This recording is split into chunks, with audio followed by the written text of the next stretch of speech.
இப்பொழுதும் கூட ஆண்டவருடைய வார்த்தைகளை கேட்பதற்கு முன்னால கர்த்தர் கொடுத்த வார்த்தைகளை நீங்கள் இன்னும் அதிகமாய் கேட்கணும்னா நீங்கள் யூடியூப் சேனலில் ஜாய்ஸ் ஜே ஜான்கிற அந்த யூடியூப் சேனலில் இன்னும் அதிகமாய் ஆண்டவருடைய வார்த்தைகளை கேட்டு சப்ஸ்கிரைப் பண்ணலாம், மற்றவர்களுக்கும் ஷேர் பண்ணலாம். கர்த்தர் நல்லவர். ஆமென். அல்லேலூயா. ஜாய்ஸ் ஜே ஜான்கிற யூடியூப் சேனல் கர்த்தர் நல்லவர். வாட்ஸ்அப்பில் இந்த மெசேஜை நீங்கள் கேட்கணுன்னா எஸ்எம்எஸில் உங்கள் நம்பரை அந்த ஸ்க்ரீனில் பார்க்குற நம்பரில் அனுப்பலாம். கர்த்தர் நல்லவர். ஆமென். அல்லேலூயா. நீங்கள் கேட்டு ஆண்டவருடைய வார்த்தைகள், கர்த்தருடைய சுத்த வார்த்தைகளை கேட்டு பயன்பெறலாம். கர்த்தர் நல்லவர்.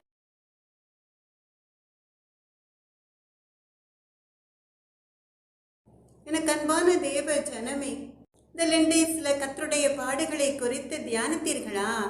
கடந்த வாரங்களில் ஏசப்பா சிலுவையில் தொங்கின வேளையில் அவர் வாயிலிருந்து உதித்த 7 வார்த்தைகள்ல 4 வார்த்தைகளை குறித்து நம்ம பார்த்தோம் அல்லவா? கர்த்தர் நல்லவர். மறுபடியுமாய் அந்த வார்த்தைகளை குறித்து உங்களுக்கு ஞாபகப்படுத்தும்படியாய், அதனால கர்த்தருடைய நாமம் மகிமைப்படும்படியாய் மறுபடியுமாய் முதல் வார்த்தையிலிருந்து நாம் வேதத்தை எடுத்து திரும்ப பார்க்கலாமா? கர்த்தர் நல்லவர். லூக்கா 23வது அதிகாரம் 34வது வசனம். முதல் வார்த்தை, அப்பொழுது இயேசு, பிதாவே இவர்களுக்கு மன்னியும், தாங்கள் செய்கிறது என்னதென்று அறியாதிருக்கிறார்களே என்றார். இரண்டாவது வார்த்தை, இயேசு அவனை நோக்கி, இன்றைக்கு நீ என்னுடனே கூட பரதேசியில் இருப்பாய் என்று மெய்யாகவே உனக்கு சொல்கிறேன் என்றார். இந்த 2 வார்த்தைகளின் மூலமாய் நம் ஆண்டவராகிய இயேசு கிறிஸ்து பாவிகளை மீட்டு ரட்சிக்க வந்த தேவாதி தேவனாகிய கர்த்தர் பாவிகள் மனம் திரும்புகிற வேளையில அவர்களை மன்னித்து அவர்களுக்கு ஒரு பரலோக ராஜ்யத்தில் ஒரு இடத்தை கொடுக்கும்படியாய் கர்த்தருடைய இருதயம் பாவிகளுக்கு இறங்குகிற இருதயமாய் இருக்கிறதுன்னு சொல்லி நம்ம பார்த்தோம். கர்த்தர் நல்லவர். இதன் மூலமாய் நாமும் கூட இந்த உலகத்துல கர்த்தருடைய பிள்ளைகள் யாராய் இருந்தாலும், எப்பேற்பட்ட பாவிகளாய் இருந்தாலும் கூட கர்த்தருடைய சமூகத்துல வந்து அவரை தேடும் பொழுது அவர் மன்னிக்கிறதற்கு தயை பெருத்திருக்கிறார்கிறதை அறிந்து உணர்ந்து கொண்டோம். முதல் வார்த்தை 2வது வார்த்தைகளின் மூலமாய் ஒரு கள்ளனை கூட மன்னிக்கிற இருதயம் என்று. 3வதாக நாம் பார்த்தோம் யோவான் 19வது அதிகாரம் 26வது வசனம். அப்பொழுது இயேசு தம்முடைய தாயையும் அருகே நின்று தமக்கு அன்பாயிருந்த சீஷனையும் கண்டு தம்முடைய தாயை நோக்கி, ஸ்திரீயே, அதோ உன் மகன் என்றார். பின்பு அந்த சீஷனை நோக்கி, அதோ உன் தாய் என்றார். அந்நேரம் முதல் அந்த சீஷன் அவளை தன்னிடமாய் ஏற்றுக்கொண்டான் சொல்லி 3வது வார்த்தையை குறித்து நம்ம பார்த்தோம். எனக்கு அன்பான தேவ ஜனமே, இந்த உலகத்துல நம் ஆண்டவராகிய இயேசு கிறிஸ்து அவர் பெற்ற தாயிடம் வைத்திருந்த அன்பையும், அவரை அதிகமாய் நேசித்த அவருக்கு பிரியமான சீஷனாகிய யோவானிடம் அவர் கொண்டிருக்கிற அன்பையும் நாம் இந்த 3வது வார்த்தைகளின் மூலமா நாம் அறிந்து உணர்ந்து கொண்டோம். எனக்கு அன்பான தேவ ஜனமே, அதன் மூலமாய் நம் ஆண்டவராகிய இயேசு கிறிஸ்துவும் கூட நம்மிடம் எதிர்பார்ப்பது பெற்றோரிடம் பிள்ளைகள் காட்டுகிற சுத்த அன்பு. கர்த்தர் நல்லவர். அவர் அதை விரும்புகிறார் என்று அறிந்து உணர்ந்து கொண்டோம். 4வதாய் நாம் பார்த்தோம் மத்தேயு 27வது அதிகாரம் 46வது வசனம். 9ஆம் மணி நேரத்தில் இயேசு, ஏலி ஏலி லாமா சபக்தானி என்று மிகுந்த சத்தமிட்டு கூப்பிட்டார். அதற்கு, என் தேவனே என் தேவனே, ஏன் என்னை கைவிட்டீர் என்று அர்த்தமாம் சொல்லி 4 வார்த்தைகளை குறித்து பார்த்தோம். 4வது வார்த்தைகளின் மூலமாய் நம் ஆண்டவராகிய இயேசு கிறிஸ்து இந்த உலகத்துல ஒரு தேவ குமாரனாய் அல்ல, மனித குமாரனாய், ஒரு சாதாரண மனிதனாய் அத்தனை சிலுவை பாடுகளையும் ஏற்றுக்கொண்டார் சொல்லி அவ்வளவு பாடுகளையும் அவ்வளவு வேதனைகளையும் அவருடைய உடலில் சுமந்து தீர்த்தார் சொல்லி நாம் அறிந்து கொண்டோம். எனக்கு அன்பான தேவ ஜனமே, என்றும் கூட நாம் 5வது வார்த்தைகளை குறித்து தியானிக்க இருக்கிறோம் அல்லவா? கர்த்தர் நல்லவர்.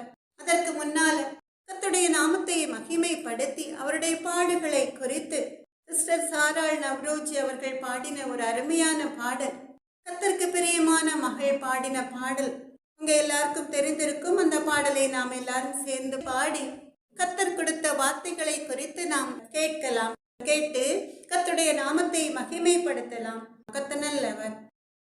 சிலுவை சுமந்த ஒருவும் சிந்தின ரத்தம் புரண்டோடியே நதி போ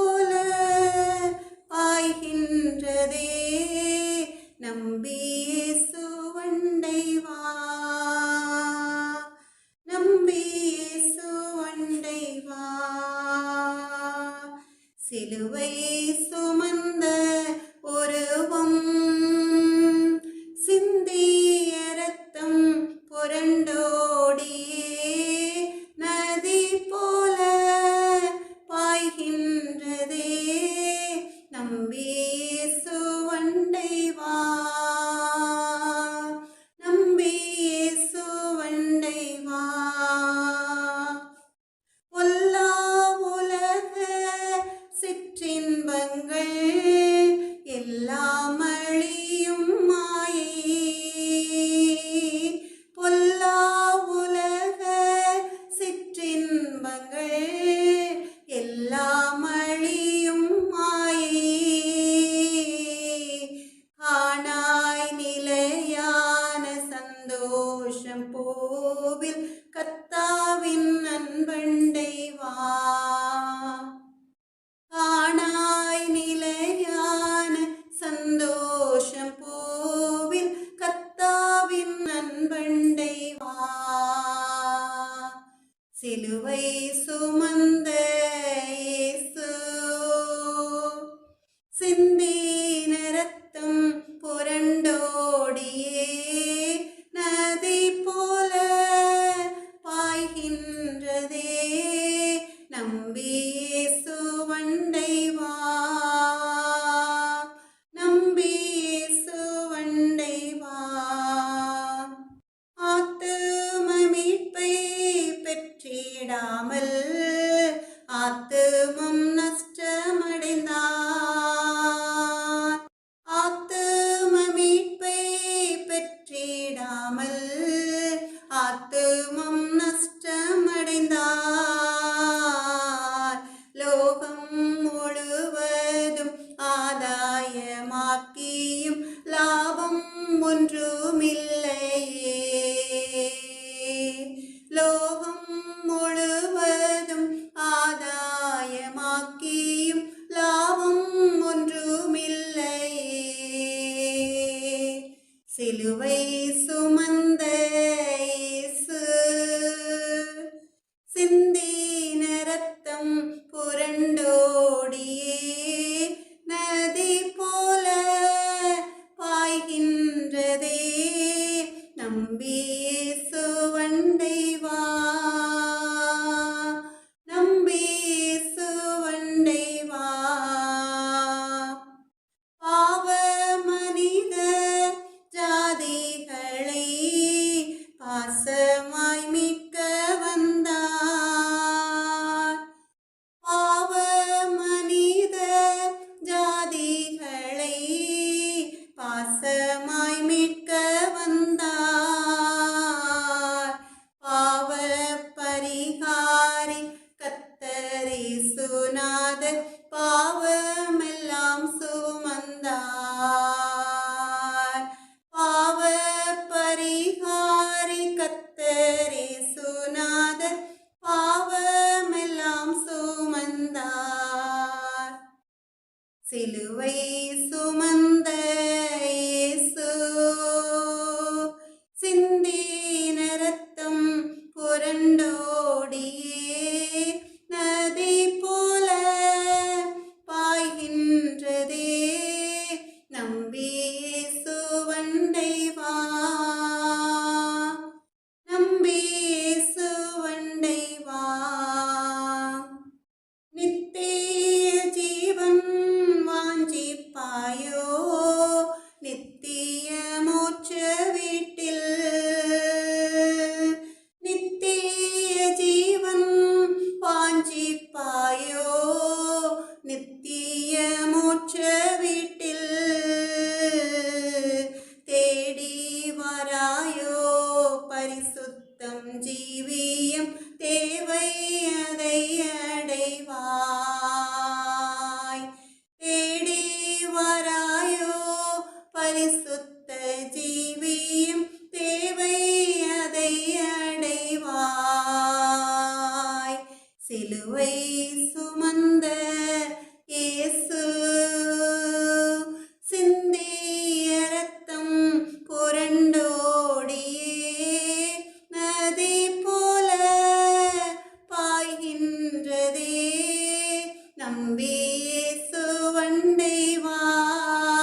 நெருக்கமும் நீடிய சாந்தமும் கிருபையும் உள்ள எங்கள் அன்பு நல்ல தகப்பன், ராஜாதி ராஜா, சேனைகளின் கர்த்தாவே, எல்லாம் முடிந்ததுன்னு சொல்லி வேத வாக்கியம் நிறைவேறத்தக்கதாக தாகமாயிருக்கிறேன் சொல்லி கல்வாரி சிலுவையில் நீ தொங்கின வேளையில வேதனையோடு நீ சொல்லிய அந்த வார்த்தைகளை குறித்து உடைய அன்பு பிள்ளைகள் அப்பா உமக்கு கொடானுடைய ஸ்தோத்திரம். உம்முடைய வார்த்தைகளை நீர் கொடுக்கிற மன்னாவை புசிக்கும்படியாய் இயேசுவே எங்கள் அன்பு நல்ல தகப்பன், இப்ப எங்கள் மத்தியில இறங்கி வாரும்பா. ராஜாதி ராஜாவே, உடைய பிரசன்னம், உடைய கிருபை, உடைய வல்லமை மத மகளை அளவில்லாமல் மூடட்டும் தகப்பனே. நான் என் வார்த்தையை உன் வாயிலை அருளி என் கரத்தின் நிழலினால் உன்னை மறைக்கிறேன் சொன்ன தேவாதி தேவனாகிய கர்த்தாவே, எங்கள் அன்பு நல்ல தகப்பன், இந்த வார்த்தைகளை ஒரு செய்தியாய் உருவாக்கி தந்து உமது அன்பு மகளுடைய வாயோடு வாயாய் இருந்து நீங்க பேசுங்க தகப்பனே. என்னை மறைத்து நீங்க வெளிப்படுங்க ராஜா. அப்ரோஜனமான அடிமை கேட்கிறேனப்பா, இயேசுவின் நாமத்தாலே கேட்கிறேனப்பா. உடைய நாமம் மாத்திரம் மகிமைப்படட்டும் தகப்பனே. நன்றி ஏசப்பா. எனக்கு அன்பான தேவ ஜனமே, என்றும் கூட நாம் சற்று நேர தியானத்திற்கென்று எடுத்துக்கொண்ட வேத வசனம் யோவான் 19வது அதிகாரம் 28வது வசனம். யோவான் 19:28 5ஆம் வார்த்தை. அதன் பின்பு எல்லாம் முடிந்தது என்று இயேசு அறிந்து வேத வாக்கியம் நிறைவேறத்தக்கதாக தாகமாயிருக்கிறேன் என்றார். யோவான் 19:28 அதன் பின்பு எல்லாம் முடிந்தது என்று இயேசு அறிந்து வேத வாக்கியம் நிறைவேறத்தக்கதாக தாகமாயிருக்கிறேன் என்றார்.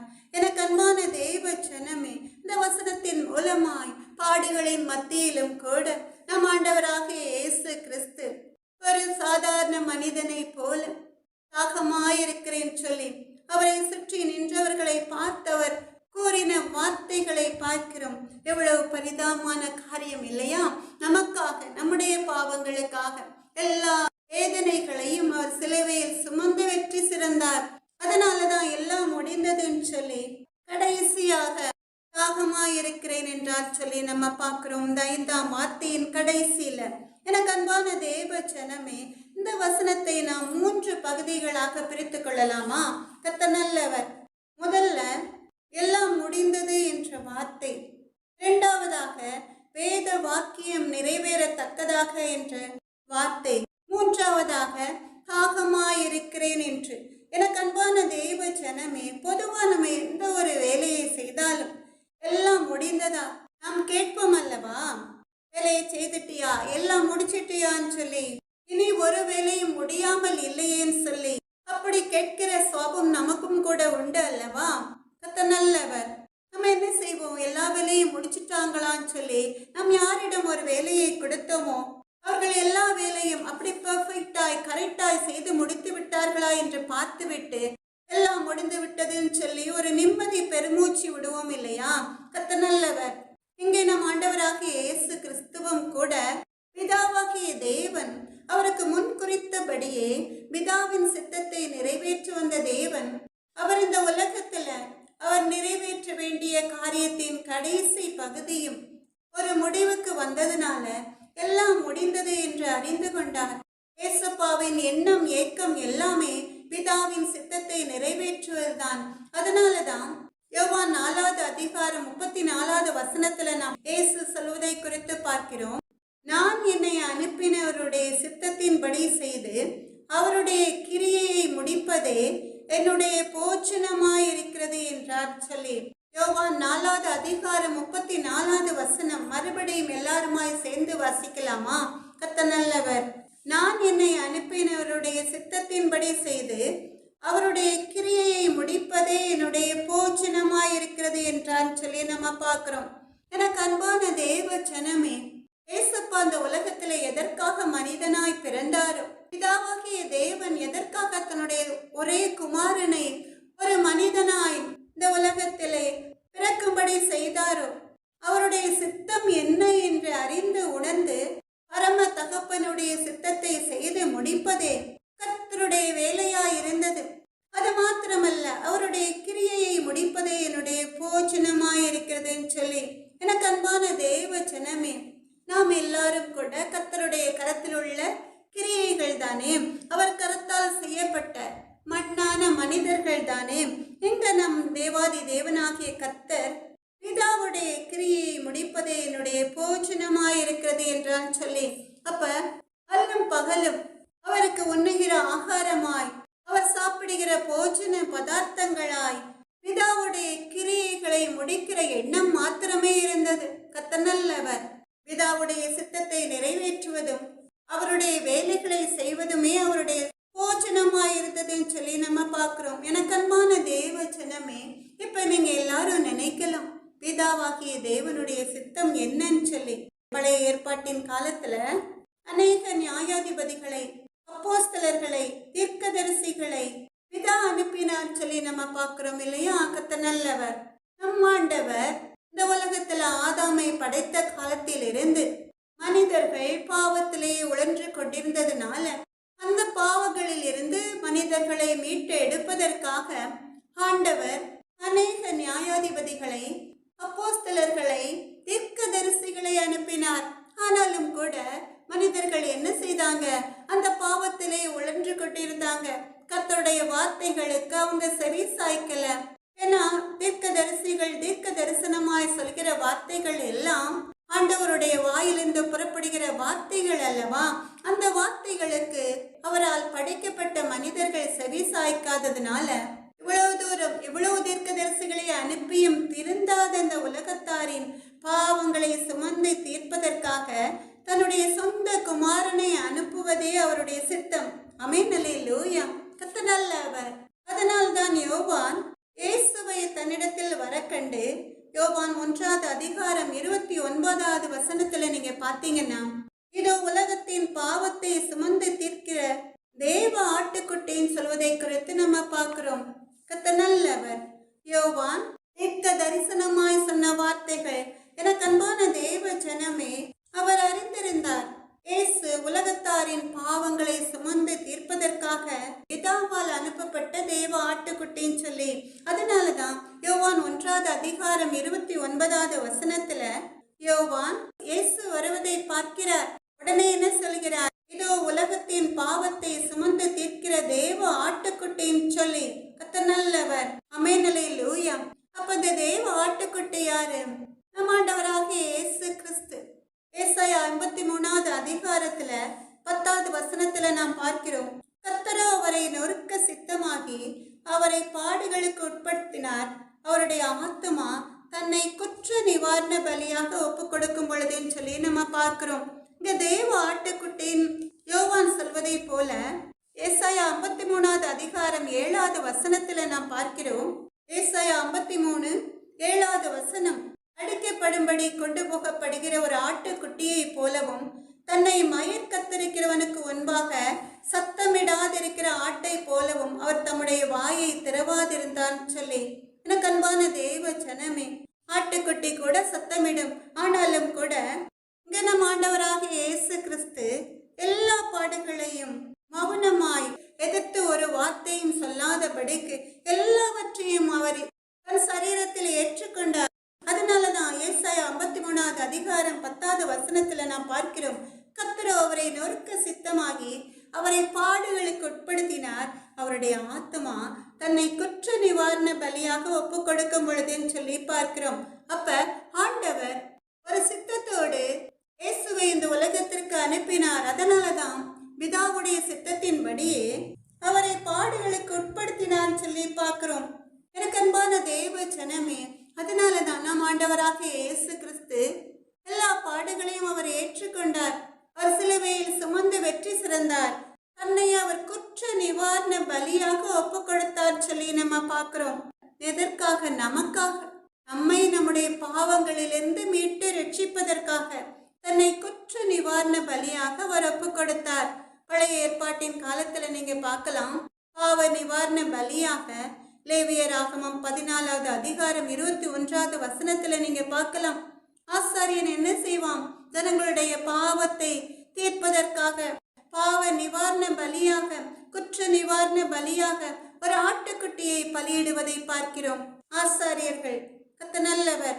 ஆனா 1 யோவான் 4வது அதிகாரம் 14வது வசனத்துல பிதாவானவர் குமாரனை உலக இரட்சகராக அனுப்பினார் என்று பார்க்கிறோம். கர்த்தர் நல்லவர். அதனாலதான் ஒரு பாவம் அறியாத பரிசுத்தராம் இயேசு பாவிகளாகிய நம்மை பாவத்திலிருந்து, சாபத்திலிருந்து, நோயிலிருந்து, இன்னும் இந்த உலகத்துல சத்துரு கொண்டு வருகிற சகலவித உபத்திரவங்களில் இருந்து நம்மை மீட்டு பரலோகம் சேர்ப்பதற்காக பழைய ஏற்பாட்டின் காலத்துல ஆசாரியர்கள் ஆட்டுக்குட்டியை பலியிடுவதை விட்டு இங்கே தேவாதி தேவனாகிய கர்த்தர் தன்னை குற்ற நிவாரண பலியாக ஒப்பு கொடுத்தார். அவர் எல்லாம் முடிந்தது என்று சொல்வது இந்த சிலுவை பாடுகளை இயேசு சகித்து கொண்டு சிலுவை மரணத்தின் மூலமாய் வெற்றி சிறந்ததுனால சத்ருடைய போராட்டம் முடிந்தது என்று, சிலுவை பாடுகள் முடிந்தது என்று, தான் என்ன காரணத்திற்காக இந்த சிலுவை மரணத்தை ஏற்றுக்கொண்டாரோ அந்த காரியம் முடிந்தது என்று. எனக்கு அன்பான தெய்வ ஜனமே, சத்ரு அவர் உடலை நொறுக்க சித்தமான வேளையில அவர் வாய் திறவாத ஒரு ஆட்டுக்குட்டியை போல எல்லா பாடுகளையும் ஏற்றுக்கொண்டு அவை எல்லாவற்றையும் தன்னுடைய சொந்த குமாரர்களுக்காக, தன்னுடைய சொந்த குமாரத்திகளுக்காக, தன்னுடைய சொந்த பிள்ளைகளுக்காக அவருடைய பாவங்களை சுமந்து தீர்ப்பதற்காக ஏற்றுக்கொண்டதின் நிமித்தமாய் அந்த காரியம் முடிந்ததுனால எல்லாம் முடிந்ததுன்னு சொல்லி ஏசப்பா சொல்வதை குறித்து நம்ம பார்க்கிறோம். நம்ம இப்ப முதல்ல எல்லாம் முடிந்தது என்ற வார்த்தையை குறித்து நம்ம பார்த்து விட்டோம் அல்லவா? கர்த்தர் நல்லவர்.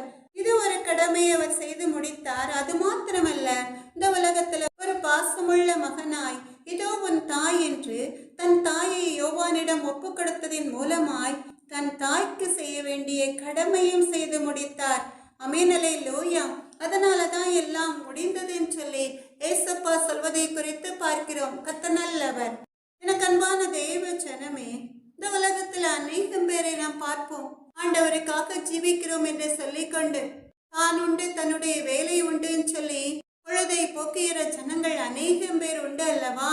மற்றவர்களுக்காக ஒரு காரியமும் செய்யாமல் இருந்து கொண்டு தாங்கள் தான் எல்லாவற்றையும் சாதித்தோம் சொல்லி பெருமை பாராட்டுகிற ஜனங்கள் மத்தியில நம் ஆண்டவராக இயேசு கிறிஸ்து இந்த உலகத்தில் அவர் ஒரு மனிதனாய் அவதரித்ததின் காரணத்தை நாம் அறிந்து உணர்ந்து கொள்ளும்படியாய் எல்லா காரியங்களையும் அவர் சிலுவையில் நிறைவேற்றி முடித்தார் சொல்லி நம்ம பார்க்கிறோம். எனக்கு அன்பான தேவ ஜனமே, இரண்டாவதாக நாம் பார்க்க போகிறோம் வேத வாக்கியம் நிறைவேறத்தக்கதாக சொல்லி நம் ஆண்டவர் சொல்வதை குறித்து பார்க்கிறோம். கர்த்தர் நல்லவர். லூக்கா 21வது அதிகாரம் 33வது வசனத்துல நீங்க பாத்தீங்கன்னா, லூக்கா 21:33வது வசனத்துல வானமும் பூமியும் ஒழிந்து போம், என் வார்த்தைகளோ ஒழிந்து போவதில்லைன்னு சொல்லி.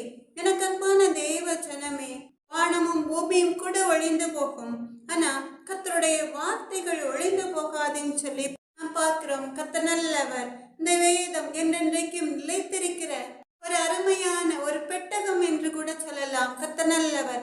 கர்த்தருடைய வார்த்தைகள் நிறைந்த ஒரு களஞ்சியம். சங்கீதம் 22ல நீங்க வாசித்து பார்த்தீங்கன்னா, அதுல இயேசுவின் பாடுகளை குறித்து தெளிவாய் முன் குறித்திருப்பதை பார்க்கலாம். சங்கீதம் 22 எல்லாரும் வாசிக்கலாமா? முதல் வாசனமும் கூட, என் தேவனே என் தேவனே ஏன் என்னை கைவிட்டீர். நாம் வேகமாக வாசித்து முடித்து விடலாம். கர்த்தர் நல்லவர். நேரம் அதிகமாகி விடும் என்பதனால இயேசுவின் பாடுகளை பற்றி இந்த சங்கீதத்துல தெளிவாய் முன்குறித்திருக்கிறது. இந்த வேத வாக்கியங்கள் எல்லாம் நிறைவேறுவதற்காக, என் தேவனே ஏன் என்னை கைவிட்டீர், எனக்கு உதவி செய்யாமலும் நான் கதறி சொல்லும் வார்த்தைகளை கேளாமலும் ஏன் தூரமாயிருக்கிறேன் சொல்லி 22:7ல, என்னை பார்க்கிறவர்கள் எல்லாரும் என்னை பரியாசம் பண்ணி உதட்டை பிதுக்கி தலையை தொலுக்கி கர்த்தர் மேல் நம்பிக்கையாய் இருந்தானே, அவர் இவனை விடுவிக்கட்டும், இவன் மேல் பிரியமாயிருக்கிறாரே, எப்பொழுது இவனை மீட்டு விடட்டும் என்கிறார்கள். 22:12ல, அநேகம் காளைகள் என்னை சூழ்ந்திருக்கிறது, பாசான் தேசத்து பலத்த எருதுகள் என்னை வளைந்து கொண்டது, பீரை கட்சிக்கிற சிங்கத்தை போல என் மேல் தங்கள் வாயை திறக்கிறார்கள், தண்ணீரை போல ஊற்றுண்டேன், என் எலும்புகள் எல்லாம் கட்டுவிட்டது, என் இருதயம் மெழுகு போலாகி என் குடல்களின் நடுவே உருகிற்று, என் பலன் ஓட்டை போல் காய்ந்தது, என் நாவு மேல்வாயோடே ஒட்டி கொண்டது, என்னை மரண தூளிலே போடுகிறீர், நாய்கள் என்னை சூழ்ந்திருக்கிறது, பொல்லாதவர்களின் கூட்டம் என்னை வளைந்து கொண்டது, என் கைகளையும் என் கால்களையும் உருவ குத்தினார்கள், என் எலும்புகளை எல்லாம் நான் எண்ணலாம், அவர்கள் என்னை நோக்கி பார்த்து கொண்டிருக்கிறார்கள். என் வஸ்திரங்களை தங்களுக்குள்ளே பங்கிட்டு என் உடையின் பேரில் சீட்டு போடுகிறார்கள். எப்படியெல்லாம் நம் ஆண்டவராகிய இயேசு கிறிஸ்து பாடுகளை சகித்து கொண்டாரோ அதே மாதிரி அந்த பாடுகளை தெளிவாய் சங்கீதம் 22வது சங்கீதத்தின் மூலமாய் நாம் அறிந்து கொள்கிறோம் அல்லவா? அப்படிப்பட்ட ஒரு சூழ்நிலையில, அப்படிப்பட்ட ஒரு மரண பள்ளத்தாக்கை நம் ஆண்டவரும் கடந்து வந்தார். அவரை சுற்றி நின்ற மனிதர்கள் கீறி கட்சிக்கிற சிங்கம் போல அவருக்கு விரோதமாய் எழும்பி நிற்பதை குறித்து நாம் பார்க்கிறோம். அவருடைய வஸ்திரங்களை கூட சீட்டு போட்டு பங்கிட்டு கொண்டார்கள் அல்லவா? சங்கீதம் 69வது சங்கீதத்துல நீங்க பாத்தீங்கன்னா 21வது வசனத்திலும் கூட சங்கீதம் 69 இந்த என் இருதயத்தை பிளந்தது, நான் மிகவும் வேதனைப்படுகிறேன். எனக்காக பரிதவிக்கிறவன் உண்டோ என்று காத்திருந்தேன், ஒருவனும் இல்லை. தேற்றுகிறவர்களுக்கு காத்திருந்தேன், ஒருவனையும் காணேன். என் ஆகாரத்தில் கசப்பு கலந்து கொடுத்தார்கள், என் தாகத்துக்கு காடியை குடிக்க கொடுத்தார்கள் சொல்லி. எனக்கு அன்பான தெய்வ ஜனமே, கர்த்தருக்கு கசப்பு கலந்த காடியை கடைசியாக குடிக்க கொடுத்தார்கள் அல்லவா? அதுபோல இங்கேயும் கூட தாவீது ராஜா புலம்புவதை குறித்து பார்க்கிறோம். சங்கீதம் 69 20 21ல ஒருவரும் தேற்றுவாரில்லைன்னு சொல்லி, கர்த்தரை கூட ஒருவரும் தேற்ற வரவில்லை. அவருக்காக பரிதவிக்கிற ஜீவன்கள் ஒருவரும் இந்த உலகத்தில் இல்லை. அவரை சுற்றி நின்று எல்லாரும் எள்ளி நகையாடினார்கள், ஏளனப்படுத்தினார்கள். எனக்கு அன்பான தேவ ஜனமே, அதனால நிந்தையின் இருதயத்தை பிளந்தது, நான் மிகவும் வேதனைப்படுகிறேன் சொல்லி அவர் தாகமாயிருக்கிறேன் என்று சொன்ன வேளையிலும் கூட இந்த தாவீது ராஜா சொல்வதை போல என் ஆகாரத்தில் கசப்பு கலந்து கொடுத்தார்கள், என் தாகத்துக்கு காடியை குடிக்க கொடுத்தார்கள் சொல்லி. எனக்கு அன்பான தேவ ஜனமே, நம் ஆண்டவருக்கும் கூட தாகமாயிருக்கிறேன் சொன்ன வேளையில ஒருவன் ஓடி என்ன செய்தான்?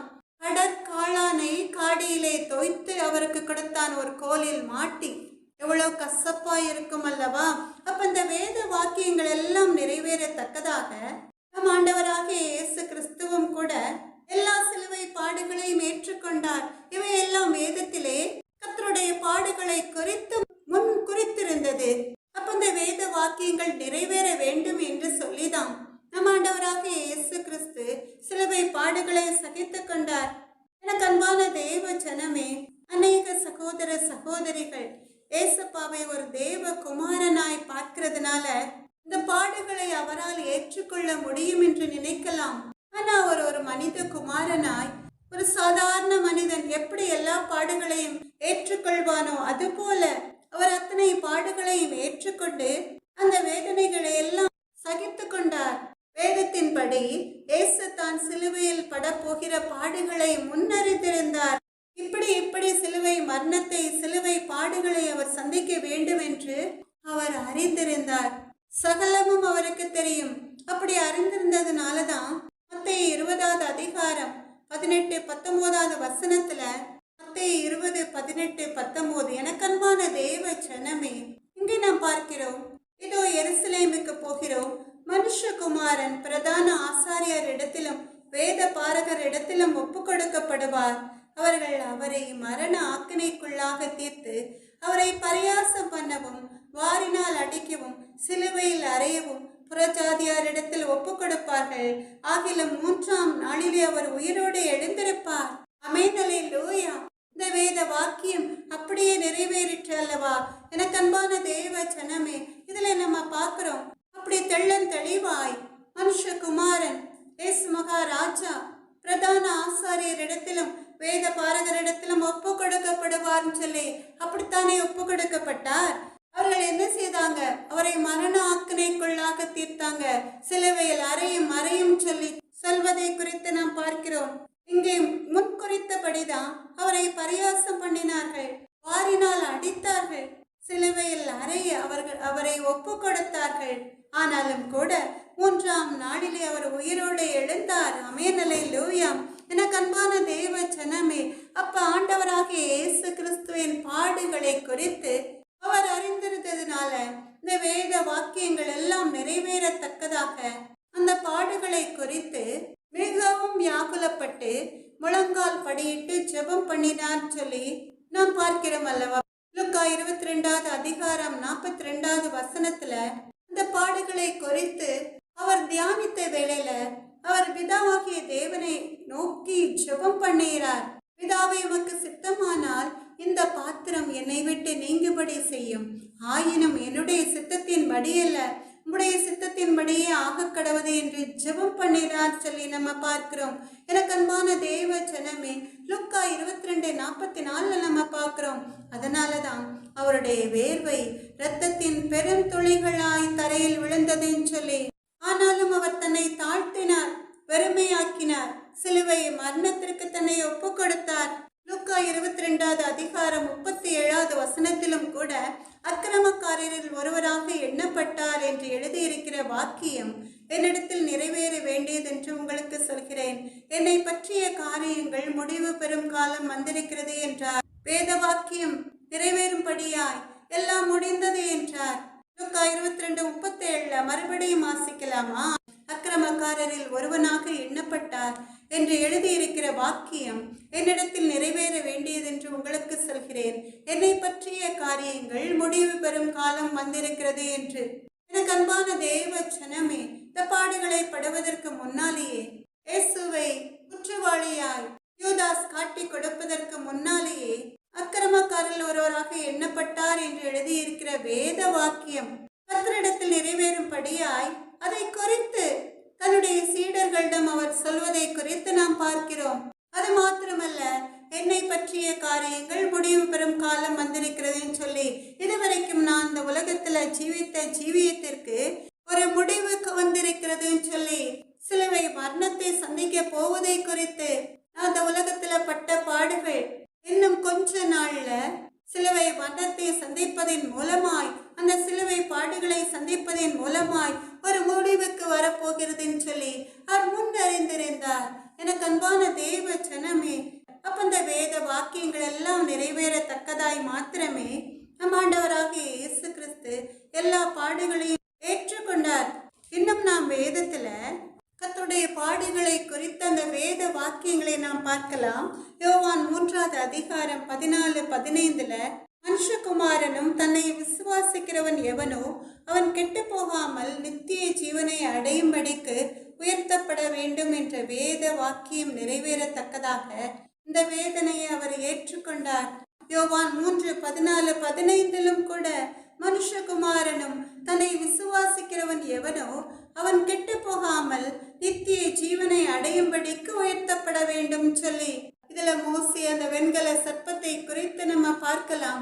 ஆனால் அதுக்கு நேரம் அதிகமாகுங்கிறதுனால இங்கே நாம் பார்க்கிறோம், ஜீவனுள்ள தேவன் இயேசு ஒருவரையும் சொல்லி ஏற்றுக்கொள்கிற ஒவ்வொரு கிறிஸ்தவனும் கெட்டு போகாமல் பரலோக ராஜ்யத்தின் பாதையில் நடத்தப்படும்படியாய் ஜீவ தண்ணீர் உள்ள அந்த நீரூற்றண்டைக்கு நடத்தப்படுவதற்காக, நித்திய ஜீவனை அடைவதற்காக உயர்த்தப்பட வேண்டும் சொல்லி, இங்க உயர்த்தப்படுவது என்பது சிலுவை மரத்துல அவர் உயர்த்தப்பட வேண்டும் சொல்லி, எனக்கன்பான தேவ ஜனமே, மனுஷகுமாரனுங்கிறது எங்க கர்த்தரை குறிக்கிறது.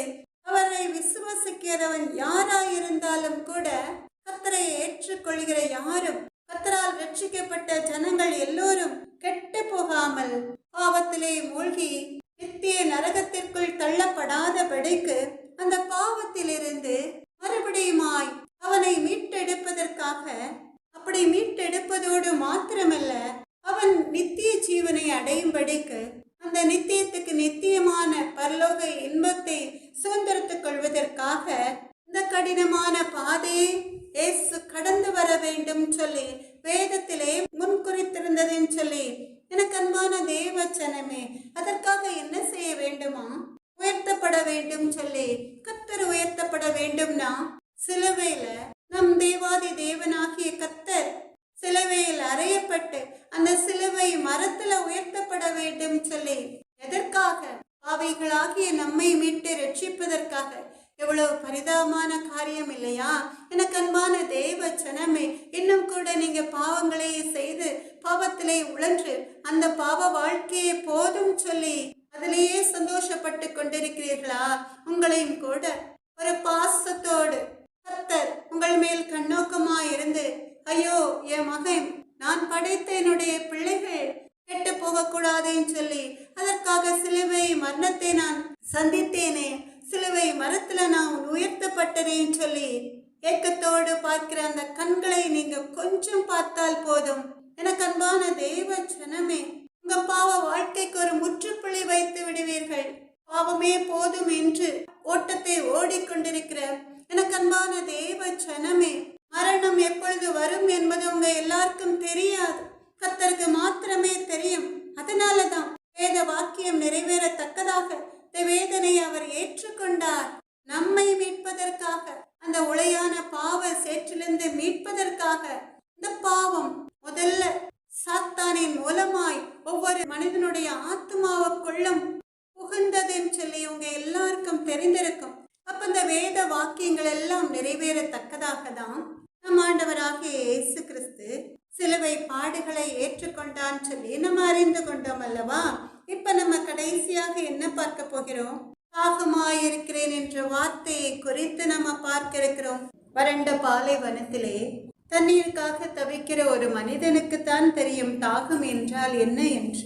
நான் தண்ணீர் குடிக்காம எத்தனை நாட்களும் இருக்க முடியும் சொல்லி சவால் விடுகிறவனும் கூட வனாந்தரத்திலே தண்ணீருக்காக அலைந்து திரிகிற வேளையில அந்த ஆகாரை போன்ற நிலை வரும் பொழுதுதான் அவனுக்கு தெரியும் ஜீவனா மரணமாங்கிற போராட்டம் என்று.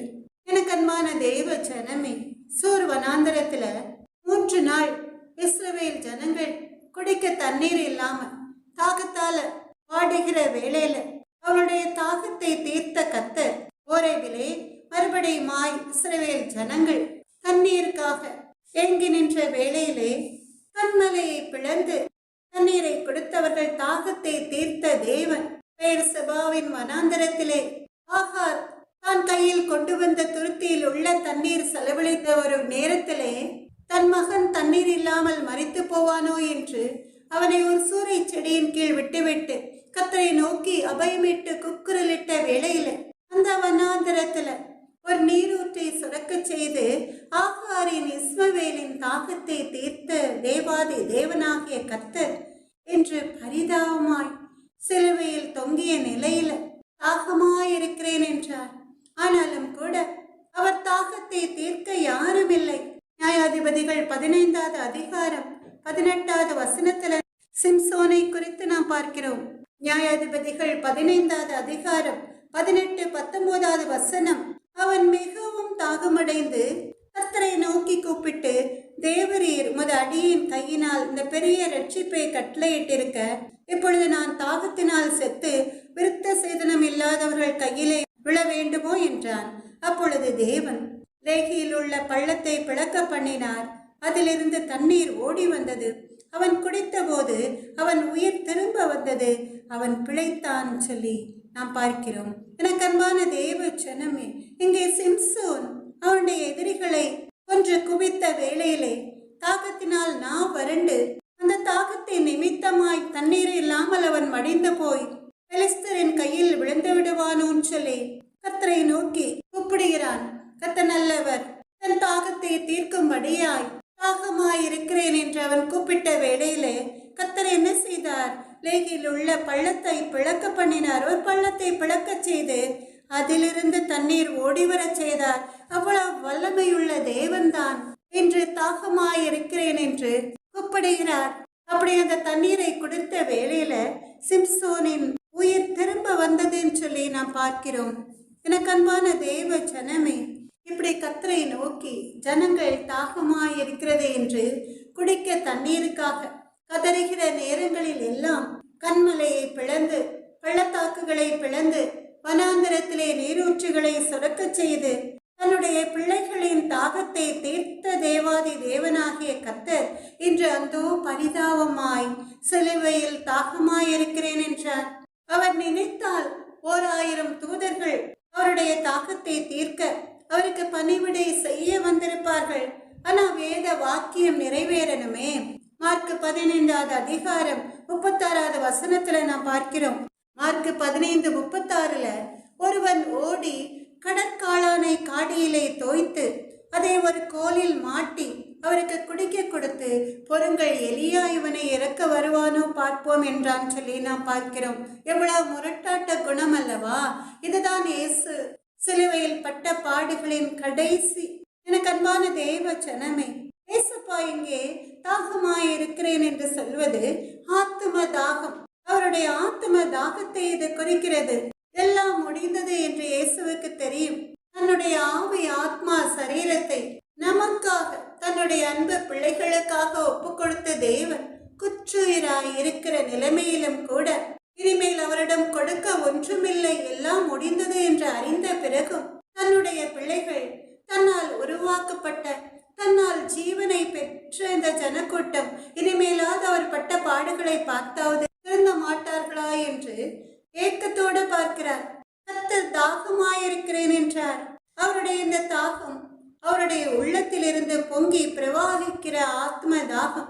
இந்த ஆத்ம தாகம்தான் அவர் எல்லா பாடுகளையும் ஏற்றுக்கொள்ள வைத்தது. ஏமகா நரகத்திற்கு, அந்த எரிகிற அக்கினி கடலிலே தள்ளப்படக்கூடாதே என்ற ஆத்ம தாகம்.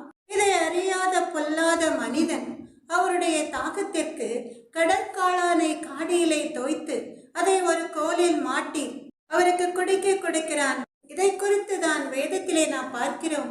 அறியாமலும் உணராமலும் இருக்கிறார்கள், அந்தகாரத்திலே நடக்கிறார்கள் என்று சொல்லி யோவான் 4வது அதிகாரத்திலே இயேசு யாக்கோபுடைய கிணற்றின் அருகே உட்கார்ந்தார். அப்பொழுது அங்கு தண்ணீர் எடுக்க வந்த ஒரு சமாரிய ஸ்திரீ, யோவான் 4வது அதிகாரம் 8வது வசனத்துல அந்த ஸ்திரீயை பார்த்து தாகத்துக்கு தாய் என்றார். எதற்காக? அந்த பாவியான ஸ்திரீ தான் செய்த பாவத்தை உணர்ந்து ஜீவ தண்ணீர் அண்டைக்கு பரலோக ராஜ்யத்தின் பாதையில நடத்தப்பட மாட்டாளா என்று. ஏன்னா லூக்கா 15வது அதிகாரம் 7வது வசனத்துல நாம் பார்க்கிறோம், மனம் திரும்புகிற ஒரே பாவியின் நிமித்தம் பரலோகத்தில் மிகுந்த சந்தோஷம் உண்டாயிருக்கும் என்று உங்களுக்கு சொல்கிறேன் சொல்லி லூக்கா 15:10வது வசனத்துல நாம் பார்க்கிறோம். அதே போல மனம் திரும்புகிற ஒரே பாவியின் நிமித்தம் தேவனுடைய தூதருக்கு முன்பாக சந்தோஷம் உண்டாயிருக்கிறது என்று உங்களுக்கு சொல்கிறேன் என்றார் சொல்லி. எனக்கு அன்பான தேவ ஜனமே, நீங்களும் கூட ஒருவேளை சத்துரு விரிக்கிற வலையில, அந்த பாவ வலையில நீங்க விழுந்திருக்கலாம். எப்படி அந்த பாவத்திலிருந்து மீள்வது என்று அறியாமல் இருக்கலாம். இந்த உலகம் முழுவதும் பாவத்தினால, அசுத்தத்தினால, அக்கிரமத்தினால நிறைந்திருக்கிறது அல்லவா? கர்த்தருக்கு நடுகிற பயம் இல்லாமல் ஒருவரை ஒருவர் வெட்டி கொல்லுகிறபடியாய் அநேக ஜனங்கள் எழும்பி இருக்கிறார்கள் அல்லவா? இந்த பாவிகள் மனம் திரும்பினா கர்த்தருடைய சமூகத்துல ஒருவேளை ஏதாவது ஒரு ஊழியக்காரர் மூலமாய் கர்த்தர் கொடுக்கிற வார்த்தைகள் அல்லது வேதத்தை வாசித்து கர்த்தரண்டை திரும்பும் பொழுது, கர்த்தருடைய சமூகத்துல முழங்கால் படியிட்டு தாங்கள் செய்த பாவத்திற்காக மனம் திரும்பி மன்னிப்பு கேட்கும் பொழுது என்னாகும்? அந்த மனம் திரும்புகிற பாவிகளின் நிமித்தமாய் பரலோக ராஜ்யத்துல மிகுந்த சந்தோஷம் உண்டாயிருக்கும். தெய்வ தூதர்கள் மகிழ்ந்து களி கூறுவார்கள்.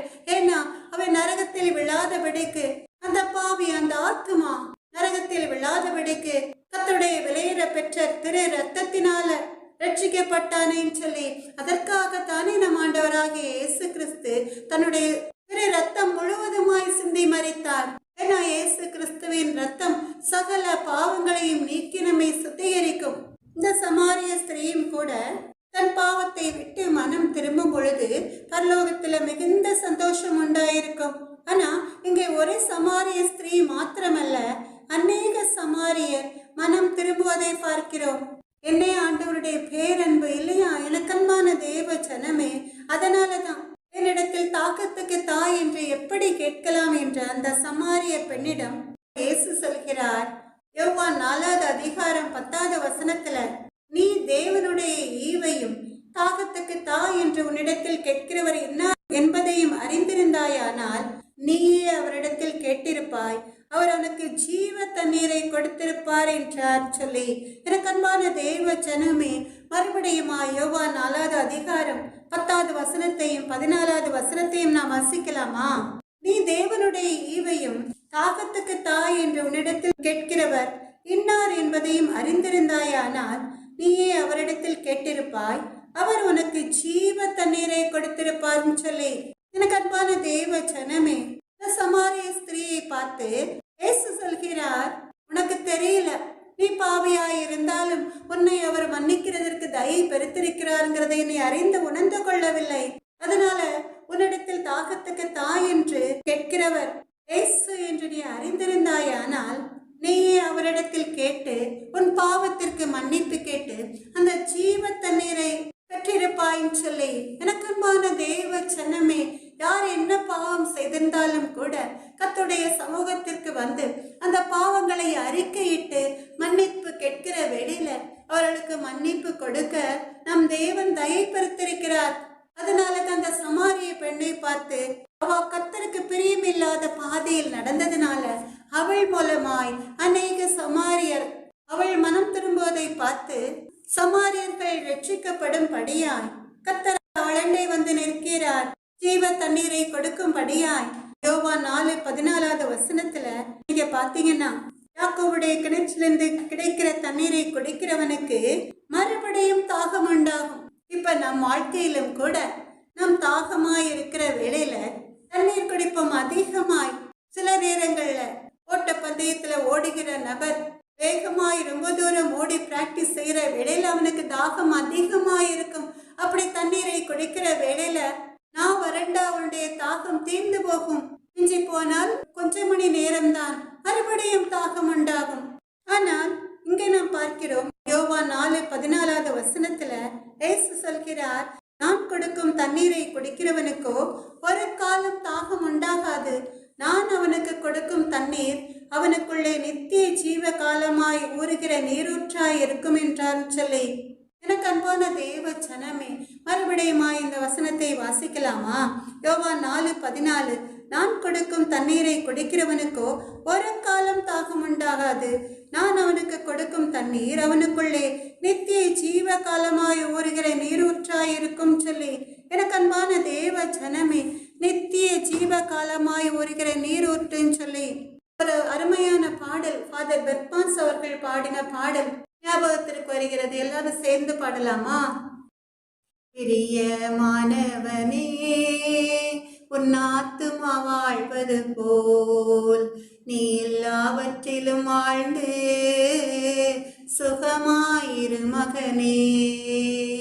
பிரியமானவளே, உன் ஆத்துமா வாழ்வது போல் நீ எல்லாவற்றிலும் வாழ்ந்து சுகமாயிரு மகளே. ஓட்டப்பந்தயம் நீ ஓடுகிறாய், ஒழுங்கின்படி ஓடு மகனே. நெருங்கி வரும் பாவங்களை உதறி தள்ளிவிட்டு ஓடு மகனே. பிரியமானவனே, உன் ஆத்துமா வாழ்வது போல் நீ எல்லாவற்றிலும் வாழ்ந்து சுகமாயிரு மகனே. மனிதராய் பிறந்த ஒவ்வொருவருக்கும் அவர்களுடைய ஆத்மாதான். ஆத்மா பாவ வழியில போனா கொஞ்ச காலம்தான் சந்தோஷம். ஆனா அந்த ஆத்மா பாவ படுகொலியில் விழாம இம்மைக்குரிய மறுமைக்குரிய ஆசீர்வாதங்களை சுதந்திரத்துக் கொள்ளணும்னா அந்த ஆத்மா கர்த்தர் காட்டுகிற பாதையில் நடக்கணும். இங்க நம்ம பார்க்கிறோம், நித்திய ஜீவ காலமாய் ஊறுகிற நீரூற்றாய் இருக்கும் சொல்லி. ஜீவ தண்ணீர், நித்திய ஜீவனை கொடுக்கும் நீரூற்று, பரலோக ராஜ்யத்தில் உள்ள அந்த நீரூற்று அண்டைக்கு ஆட்டுக்குட்டியானவரை நடத்துவார். ஆமென், அல்லேலூயா. வற்றாத நீரூற்று அது. பரலோக ராஜ்யத்திலே இந்த ஜீவ தண்ணீரை கொடுக்கும்படியாய் ஆட்டுக்குட்டியானவரை நடத்துவார். ஜீவ தண்ணீர், ஒரு நாளும் வற்றாத ஜீவ தண்ணீர், ஜீவனை கொடுக்கும் தண்ணீர். இந்த ஜீவ தண்ணீரை குடிக்கிறவனுக்கு ஒரு காலம் தாகம் உண்டாகாது. அதனால்தான் யோவான் 6:35 நாம் பார்க்கிறோம், என்னிடத்தில் விசுவாசமாயிருக்கிறவன் ஒரு காலம் தாகம் அடையான்னு சொல்லி. என்னிடத்தில் விசுவாசமாயிருக்கிறவன் ஒரு காலம் தாகமடையான். எனக்கு அன்பான தேவ ஜனமே, ஜீவனுள்ள தேவன் இயேசு ஒருவரே என்று விசுவசிக்கும் பொழுது ஒரு காலம் அவன் தாகம் அடைய மாட்டான். இயேசுப்பாவை தன் சொந்த இரட்சகராய் ஏற்றுக்கொள்கிறவர்கள் எல்லாரும் ஒரு காலம் தாகமடைய மாட்டார்கள். ஏன்னா அவங்க ஜீவ தண்ணீர் அண்டைக்கு நடத்தப்படுவார்கள். எனக்கு அன்பான தேவ ஜனமே, இப்ப நீங்க நினைக்கலாம், கர்த்தர் கொடுக்கும் தண்ணீரை குடிக்கிறவனுக்கு ஒரு காலம் தாகம் உண்டாகாது என்று சொல்கிறீர்களே, அது என்ன தண்ணீர் என்று.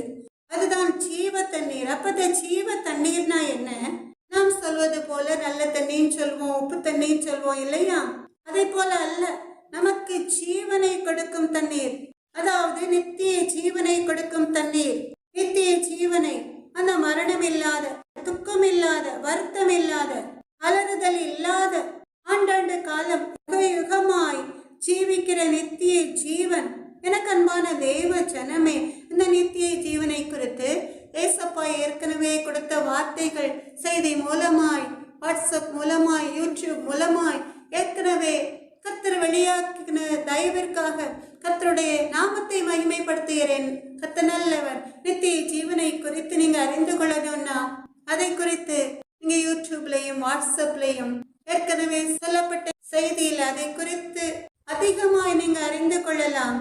இந்த உலகத்துல ஆயுசு நாட்கள் 70 வருஷம், பலத்தின் மிகுதியால் 80 வருஷம் சொல்லி நம்ம பார்த்திருக்கிறோம். ஆனா இஸ்ரவேலின் பெரும் மந்தையான உங்களுக்கு 100 வருஷத்துக்கு மேல். கர்த்தர் நல்லவர். ஆனா ஆண்டாண்ட காலமாய், யுக யுகமாய் நாம் கர்த்தரோட மகிழ்ந்து களி கூர்ந்து ஜீவிக்கணும்னா ஒரு கவலை இல்லாம, துக்கம் இல்லாம, பாடுகள் இல்லாம, இந்த உலகத்து உபத்திரவங்கள் இல்லாம சந்தோஷமாய் மகிழ்ச்சியாய் ஆடி பாடி மகிழ்ந்து களி கூறணும்னா நம்மளுக்கு வேண்டியது நித்திய ஜீவன்.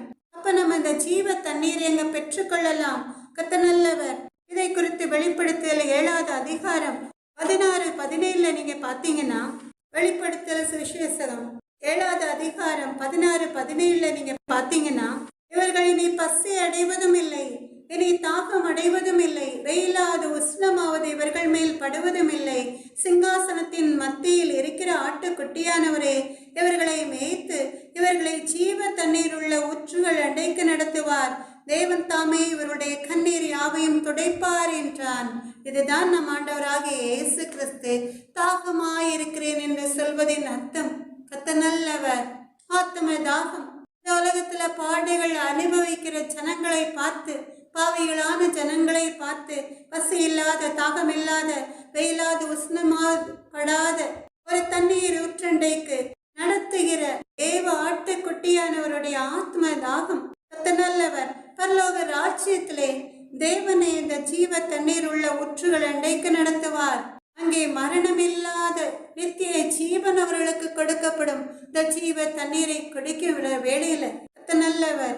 இதை குறித்து இன்னும் அதிகமாய் வெளிப்படுத்தல் சுவிசேஷம் 22வது அதிகாரம் 17வது வசனத்துல நாம் இன்னும் அதிகமாய் பார்க்கிறோம்.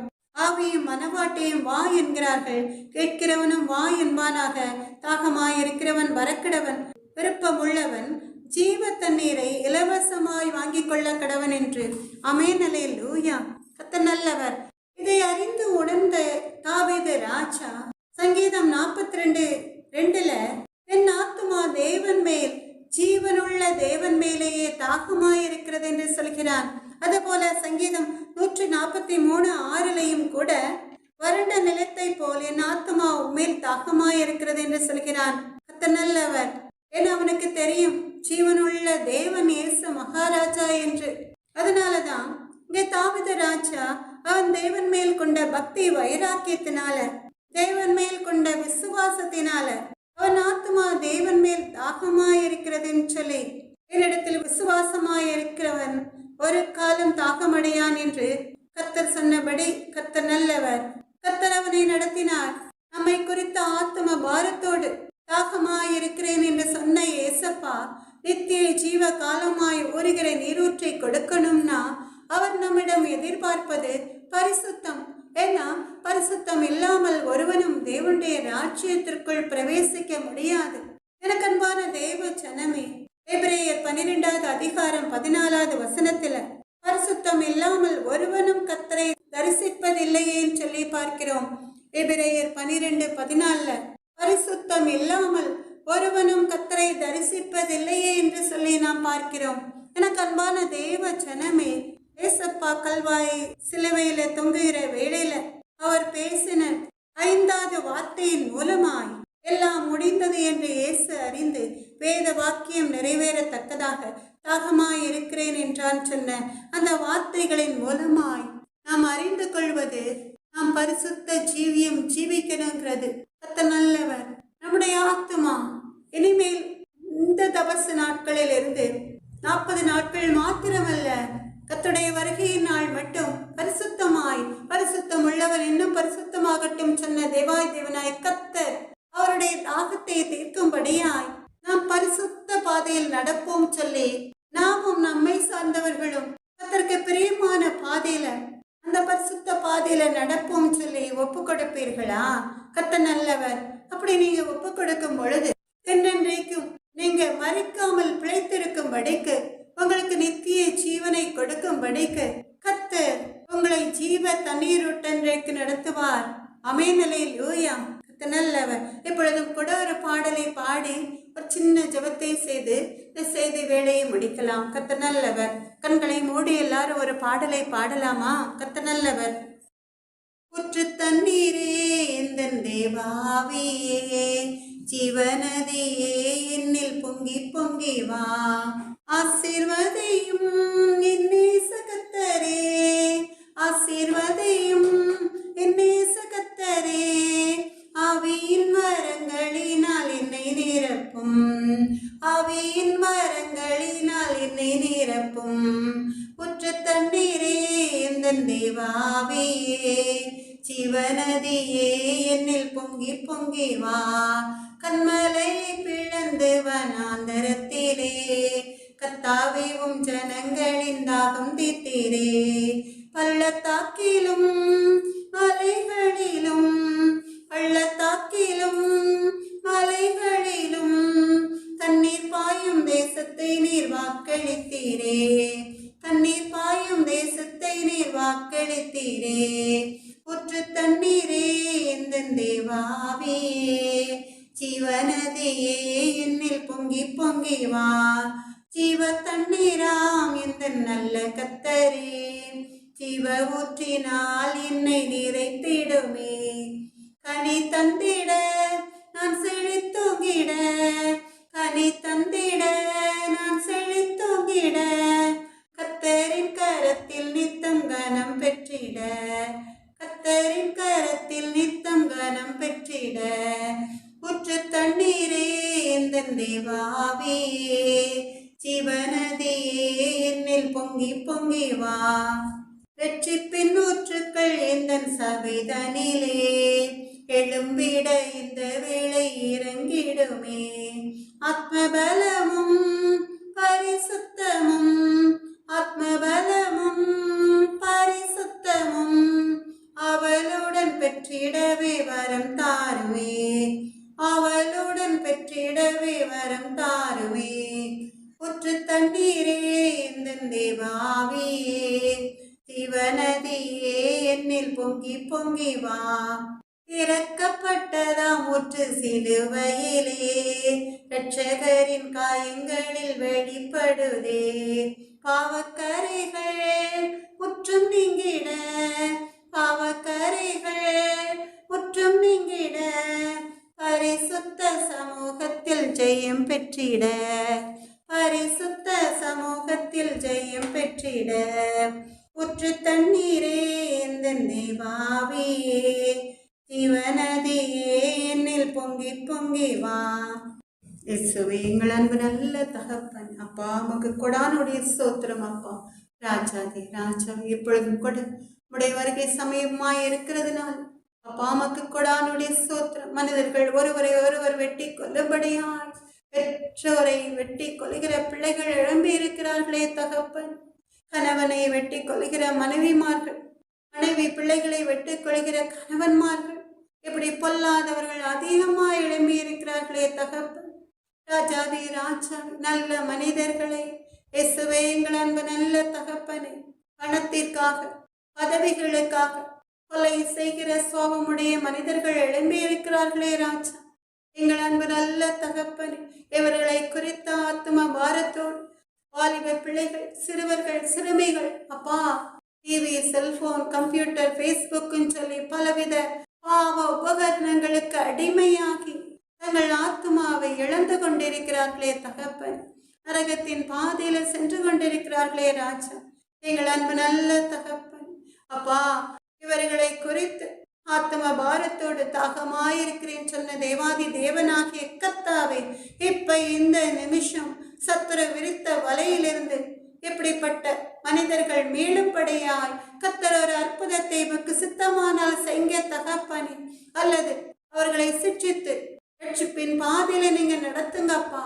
இயேசுவே எங்கள் அன்பு நல்ல தகப்பனே, அப்பா மக்க கொடானுடைய சோத்திரம் அப்பா.